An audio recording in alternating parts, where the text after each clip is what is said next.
नमस्कार। आज हम भारत के एक बहुत ही महत्वपूर्ण कानून को समझने की कोशिश करेंगे।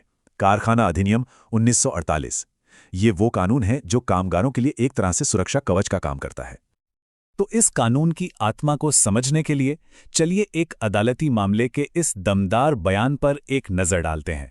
ये कुछ लाइनें असल में इस कानून के पूरे मकसद को बता देती हैं। देखिए, ये सिर्फ कुछ नियमों की लिस्ट नहीं है। इसे एक सामाजिक कानून के तौर पर बनाया गया था, जिसका एक ही मकसद था, काम करने की जगह पर लोगों की सेहत और सुरक्षा को सुनिश्चित करना। इस कानून का एक लंबा इतिहास रहा है, जो भारत की आज़ादी के ठीक बाद शुरू हुआ और आज के दिन भी ये पूरे भारत में लागू होता है, जिसमें सरकारी कारखाने भी शामिल हैं। तो सवाल ये उठता है कि ये कानून असल में लागू कहाँ होता है। चलिए सबसे पहले इसी को समझते हैं कि कानून की नज़र में कारखाना या फैक्ट्री आखिर है क्या। जब हम मैन्युफैक्चरिंग प्रोसेस या विनिर्माण प्रक्रिया सुनते हैं तो दिमाग में क्या आता है? शायद कोई चीज़ बन रही हो, लेकिन ये कानून इस शब्द को बहुत बहुत बड़े दायरे में देखता है। जी हाँ, ये सिर्फ नई चीज़ें बनाने तक ही सीमित नहीं है। तेल या पानी को पंप करने से लेकर कपड़ों की धुलाई, कोल्ड स्टोरेज में सामान रखना या यहाँ तक कि बुक बाइंडिंग भी, ये सब मैन्युफैक्चरिंग प्रोसेस में आता है। तो सबसे अहम बात यहाँ ये है, जिसे अदालत ने भी माना है, इससे फर्क नहीं पड़ता कि आखिर में कोई प्रोडक्ट बन भी रहा है या नहीं। काम की जो प्रक्रिया है वही मायने रखती है। मतलब सफाई और मरम्मत का काम भी इसमें गिना जाएगा। तो अब जब हम ये समझ गए हैं कि प्रोसेस का दायरा कितना बड़ा है, तो फैक्ट्री को समझना और आसान हो जाता है। और ये सब सिर्फ 2 आंकड़ों पर आकर टिक जाता है। हिसाब बहुत सीधा है। अगर किसी जगह पर पावर यानी बिजली की मदद से काम हो रहा है और वहां पिछले 12 महीनों में किसी भी दिन 10 या उससे ज्यादा वर्कर थे, तो वो एक फैक्ट्री है। और अगर बिना पावर के काम हो रहा है तो ये संख्या 20 हो जाती है। बस अगर ये शर्त पूरी होती है तो वो जगह कानूनी तौर पर एक फैक्ट्री है।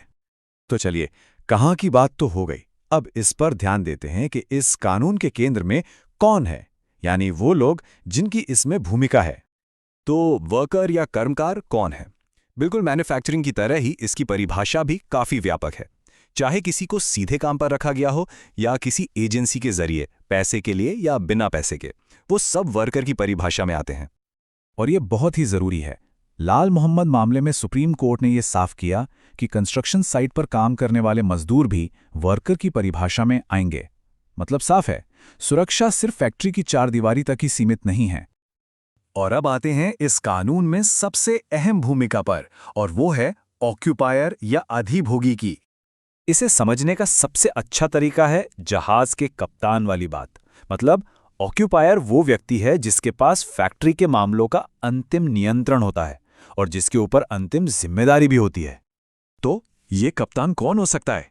खैर, ये इस पर निर्भर करता है कि बिजनेस किस तरह का है। अगर एक फर्म है तो कोई भी पार्टनर ऑक्यूपायर हो सकता है। कंपनी में कोई एक डायरेक्टर, और सरकारी फैक्ट्री में वो व्यक्ति जिसे मैनेजमेंट के लिए नियुक्त किया गया हो। और ये बात बहुत अहम है, अदालतों ने भी ये साफ किया है कि जिम्मेदारी को किसी और पर नहीं टाला जा सकता।